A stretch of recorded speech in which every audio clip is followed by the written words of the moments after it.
Olá, tudo bem? Deus abençoe a sua vida mais uma vez em nome de Jesus. Aqui é o pastor Chicão para compartilharmos mais uma vez a palavra de Deus, para aprendermos um pouco mais, para nos aproximarmos mais do nosso Senhor através do conhecimento da sua palavra e daquilo que o Espírito Santo de Deus ministrar ao nosso coração. Deus te abençoe. Gostaria de te pedir que você se inscrevesse no canal, compartilhasse com as pessoas para que mais pessoas sejam alcançadas pela palavra de Deus. Hoje eu gostaria de conversar com você sobre uma personagem muito especial, muito especial.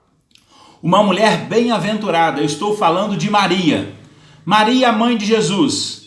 Uma mulher bem-aventurada, uma mãe sofredora. Por alguns instantes, nos próximos minutos, eu quero te convidar a nos colocarmos no lugar de Maria. Maria é aquela que foi escolhida para dar à luz ao Filho de Deus. Em Lucas capítulo 1, versículo 26 a 28 diz assim: No 6º mês foi o anjo Gabriel enviado da parte de Deus para uma cidade da Galiléia chamada Nazaré, a uma virgem desposada com certo homem da casa de Davi, cujo nome era José. A virgem chamava-se Maria. E entrando o anjo, aonde ela estava, disse: Alegra-te, muito favorecida, o Senhor é contigo.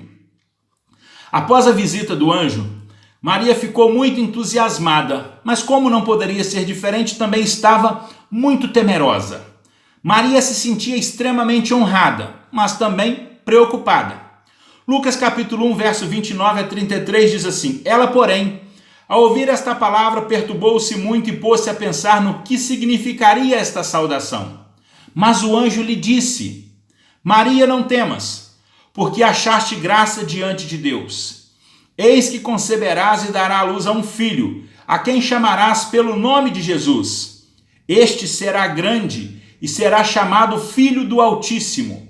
Deus, o Senhor, lhe dará o trono de Davi, seu pai. Ele reinará para sempre sobre a casa de Jacó, e o seu reino não terá fim. Glória a Deus por isso.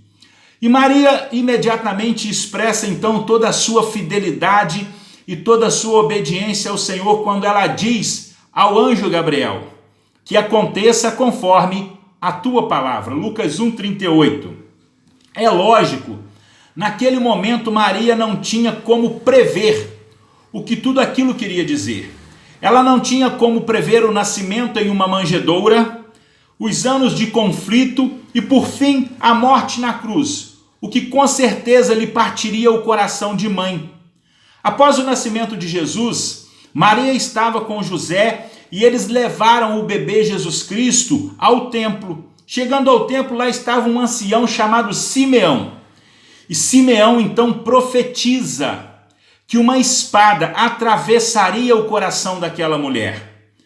Lucas capítulo 2, verso 34 e 35 diz assim: Simeão os abençoou e disse a Maria, a mãe do menino: Eis que este menino está destinado tanto para a ruína como para levantamento de muitos em Israel, e para ser alvo de contradição. Também uma espada transpassará a tua própria alma, para que se manifestem os pensamentos de muitos corações. Como Simeão estava certo. Se fosse para ter um filho, ela deveria ter também uma espada. Grandes privilégios trazem grandes aflições. A primeira vez que a espada foi cravada em seu coração, a primeira vez que a espada foi cravada no coração de Maria, foi quando bebês inocentes foram massacrados nas cercanias de Belém. Por quê? Porque Herodes tinha medo do Messias. O texto de Mateus capítulo 2, versículo 16 a 18 diz o seguinte: Vendo-se iludido pelos magos, enfureceu-se Herodes grandemente e mandou matar todos os meninos de Belém e de todos os seus arredores, de 2 anos para baixo, conforme o tempo do qual com precisão se informara dos magos. Então se cumpriu o que fora dito por intermédio do profeta Jeremias. Houve-se um clamor em Ramá, pranto, choro e grande lamento. Era Raquel chorando por seus filhos, e inconsolável, porque não mais existem. Obviamente que a pequena família José, Maria e Jesus eles escaparam para o Egito, nós conhecemos a história, nós conhecemos o texto bíblico, mas ela certamente sabia que aquilo havia acontecido por causa dos seus filhos. Por causa de seu filho, os soldados entraram nas casas e mataram os bebês na frente das suas famílias. Aquela região inteira ficou em prantos. Maria e seu filho foram a causa de tudo isso. Nesse momento, Maria sofre. Ela sofre por quê? Ela sofre por ela sofre pelas mães que perderam os seus filhos. A espada, ela penetra novamente o coração de Maria quando ela e sua família ouviram os boatos de que o seu filho tinha sido concebido de forma indigna. Com certeza, Maria foi alvo de muita fofoca. Maria foi alvo de muita conversa fiada. Maria ouviu muita zombaria. Maria ouviu muitas ofensas. Soube ela, Maria, que certa vez intentaram matar o seu filho empurrando-o de um penhasco na cidade de Nazaré. Conforme Lucas capítulo 4, verso 29. E levantando, expulsaram-no da cidade e o levaram até o cimo do monte, sobre o qual estava edificada a cidade, para de lá o jogarem abaixo. Maria sabia dessas notícias e o seu coração de mãe sofria. Soube também que ele era perseguido por onde quer que fosse, como um gato persegue a um camundongo. Mas Maria era mãe. Maria sabia que ele era inocente. Maria sabia que Jesus era perfeito em todos os sentidos. Maria sabia que o que o seu filho estava sofrendo eram grandes injustiças. E tudo isso lhe pesava profundamente a alma de mãe. Maria sofria. Imagine então como deve ter sido criar Jesus em um lar judeu, um lar comum e um lar imperfeito como qualquer outro composto de seres humanos. Podemos apenas imaginar as tensões que existiram no contexto dessa família, nas relações familiares. Os outros filhos, indubitavelmente, se sentiam inferiores ao filho mais velho, sentiam-se inferiores ao irmão mais velho, aquele irmão que nunca desobedecia, aquele irmão que nunca mentia. Resumindo, aquele irmão que não fazia nada de errado, aquele irmão que não pecava. Logo, os irmãos de Jesus se deram conta de que não tinham como culpá-lo por nada. Não tinham como botar as suas travessuras na conta dele. Maria, ela conhecia a perfeição do seu filho. Mas agora Maria tinha que suportar os maus entendidos. Maria tinha que lidar com as chacotas e com o desprezo que afligiam o seu filho. Por quê? Porque Maria sabia que o seu filho, que o seu Jesus, que o seu menino estava realizando uma missão divina, uma missão a qual havia sido determinada para ele e que ele aceitou antes mesmo da fundação do mundo. Olha só, vejamos o que diz do Lucas de capítulo 2, verso 41 a 51. Preste atenção na leitura desse texto. Ora, anualmente iam seus pais a Jerusalém para a festa da Páscoa. Quando ele atingiu 12 anos, subiram a Jerusalém, segundo o costume da festa. Terminados os dias da festa, ao regressarem, permaneceu o menino Jesus em Jerusalém, sem que os seus pais o soubessem. Pensando, porém, estar ele entre os companheiros de viagem, foram caminho de um dia, e então passaram a procurá-lo entre os parentes e os conhecidos. E não o tendo encontrado, voltaram a Jerusalém à sua procura. 3 dias depois, o acharam no templo, assentado no meio dos doutores, ouvindo-os e interrogando-os. E todos os que o ouviam se admiravam da sua inteligência e das suas respostas. Logo que seus pais o viram, ficaram maravilhados, e sua mãe lhe disse: Filho, por que fizeste assim conosco? Teu pai e eu, aflitos, estamos à tua procura. Ele lhes respondeu: Por que me procuráveis? Não sabias que me cumpria estar na casa de meu pai?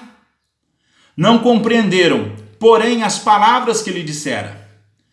E desceu com eles para Nazaré, e era-lhe submisso. Sua mãe, porém, guardava todas essas coisas no coração. Olha que coisa linda. Maria sabia quem Jesus era. Maria sabia qual era a sua missão. Maria o conhecia. Maria sabia o que estava acontecendo.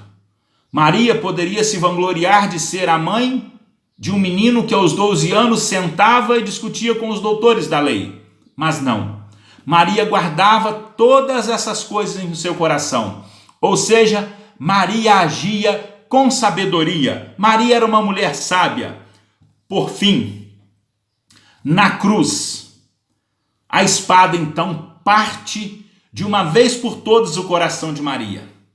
A espada penetra profundamente ao coração daquela mãe. Quando aquele soldado perfura o lado de seu filho, perfura o lado de Jesus, foi como se uma espada tivesse retalhado, partido ao meio o coração desta mãe. Sabe, queridos, Maria olha agora para o seu filho pendurado na cruz e vê que a testa daquela criança que ela havia beijado agora carrega uma coroa de espinhos.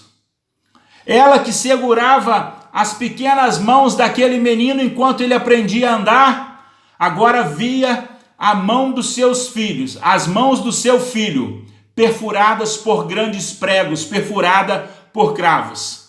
Maria, que havia embalado Jesus em seus braços quando bebê, agora o via contorcer-se sozinho, vergado sobre a cruz no Monte da Caveira.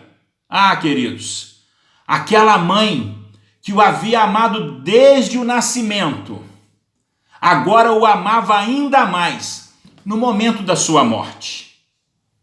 Talvez você, mãe, compreenda muito melhor do que nós, homens, a dor de Maria. Mas eu tenho certeza que nós também compreendemos, nós entendemos o amor com que ela criou aquele menino, que agora se tornara homem e estava cumprindo a sua missão, entregando-se na cruz do Calvário. Disse Arthur Pink, um teólogo, que nunca um nascimento humano trouxe tanta alegria e jamais uma morte desumana trouxe tanta tristeza.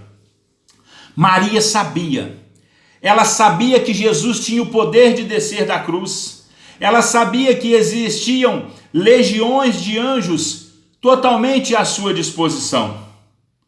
João 19, verso 25 a 27 diz assim: E junto à cruz estavam a mãe de Jesus e a irmã dela e Maria, mulher de Clopas, e Maria Madalena.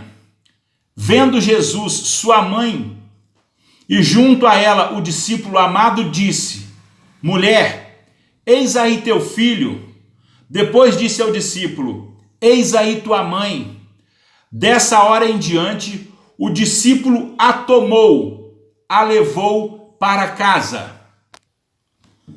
Observe o seguinte: quando Jesus disse: Aí está o seu filho, e ele então balança a cabeça na direção de João, o discípulo amado, Maria entendeu naquele momento que ele a estava preparando para a morte.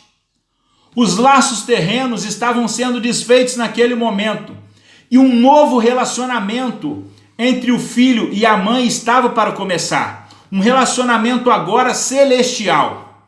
Ele não seria mais seu filho, mas seu Salvador. Maria sofreu em absoluto silêncio. Nós não temos nenhuma narrativa de Maria fazendo nada, apenas permaneceu em silêncio. Maria via a coroa de espinhos, mas ela não podia removê-la da cabeça do seu filho. Maria via os cravos, mas não era a ela permitido retirá-los. Maria via o corpo de seu filho coberto de chagas, coberto de feridas, mas ela não podia aliviar a dor do filho com algum medicamento, seja lá com o que fosse. Maria, ela ouvia o escárnio, mas ela não tinha condição de calar a multidão que ofendia e escarnava do seu filho. Naquele contexto era sempre muito perigoso demonstrar ser a favor de qualquer pessoa que fosse considerada digna pelo Império Romano de morrer na cruz. Maria então fica ao seu lado, em silêncio, mas ela ficou ao seu lado.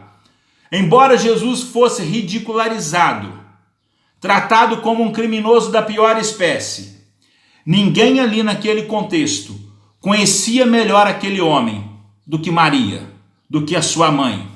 Ela o conhecia melhor do que ninguém. Ela ficou ali, diante da cruz. Ela não desmaiou, ela não se curvou, Maria não saiu correndo para não ver o sofrimento do filho. Ela ficou e assistiu a tudo, viu tudo. Jesus havia falado desta hora. Jesus havia avisado que aquele momento chegaria. O momento do qual não haveria para ele escapatória, e nem para ela. Como mãe, restava-lhe apenas ficar ao lado do seu filho, suportar uma dor, que nós podemos afirmar, é uma dor intolerável. Ela, quando você vê um quadro, ela é a mulher que os artistas retratam com um lírio branco entre as mãos. Mas foi sugerido que o lírio branco estivesse salpicado com o sangue de um coração partido, com o sangue de um coração penetrado por uma espada, com o sangue do coração de Maria. Sim, a espada foi cravada, a profecia de Simeão se cumpriu. A espada foi cravada no alvo mais sensível, o coração de uma mãe. Não existe alvo mais sensível que esse. A espada havia transpassado a alma e o coração daquela mãe, o coração daquela mulher. Maria, como mãe, ela teria de bom grado, se pudesse, trocado de lugar com o seu filho. Quantas vezes eu já ouvi mães dizerem que se colocam no lugar dos filhos em qualquer situação. Mas Maria não tinha como ajudá-lo a executar a sua principal missão, que era a redenção de toda a humanidade. Porque foi isso que aconteceu. Quando Jesus se entrega na cruz do Calvário para morrer, ele está executando ali na cruz a redenção de toda a humanidade. Ela conseguiria libertá-lo, talvez, se tivesse ido às autoridades, se tivesse argumentado, né? Se dissesse que tudo aquilo que o acusava não era verdade, talvez se ela dissesse que ele deveria ser absolvido por questões psicológicas, ou ainda mais tentador, talvez ela se curvasse diante das autoridades e simplesmente implorasse a misericórdia para o seu filho. Mas Maria sabia porque tudo aquilo estava acontecendo. E Maria, então, ela não interfere, ela não interferiu no mistério da vontade divina. Por mais que Maria fosse, e o era, admirável como mãe, ainda assim Maria assume o seu lugar ao pé da cruz, juntamente com todos os outros pecadores que ali estavam. Maria, ela não estava lá para ajudá-lo a comprar a redenção. Não. Mas ela estava lá também sendo redimida pelo Filho de Deus, que agora se entregava na cruz do Calvário. É interessante, no lindo poema denominado Cântico de Maria, composto logo depois que ela descobriu estar grávida, veja só o que é que Maria diz, em Lucas capítulo 1, verso 46 a 49. Então disse Maria: a minha alma engrandece ao Senhor, e o meu espírito se alegrou em Deus, meu Salvador, porque contemplou na humildade de sua serva, pois desde agora todas as gerações me considerarão bem-aventurada. E é exatamente isso que Maria é, porque o poderoso me fez grandes coisas, santo é o seu nome. Pode parecer estranho para você, mas Maria também precisava do perdão que o seu filho estava comprando naquele momento na cruz do Calvário. Olhe para Maria, olhe para a mulher, olhe para a mãe, contemple o tamanho da sua dor e que o Espírito Santo de Deus ministre profundamente ao seu coração, que o Espírito Santo de Deus possa abrir os seus olhos e que esta palavra encontre lugar na sua vida. Maria deu à luz ao Filho de Deus. Maria criou aquele menino. Maria o viu crescer. Maria sofreu como mulher. Maria sofreu como mãe. Maria acompanhou o seu martírio no Monte da Caveira. Maria se colocou ao pé da cruz, entre todos os pecadores, porque ela sabia que em Jesus, o seu Filho, ela encontraria perdão, porque o perdão estava sendo comprado naquele momento na cruz do Calvário. Que o Senhor tenha misericórdia de nós, que o Senhor ministre profundamente ao nosso coração e que Ele seja glorificado, como foi em Jesus, como foi em Maria, que Ele seja também glorificado nas nossas vidas. Deus te abençoe, em nome de Jesus. Amém.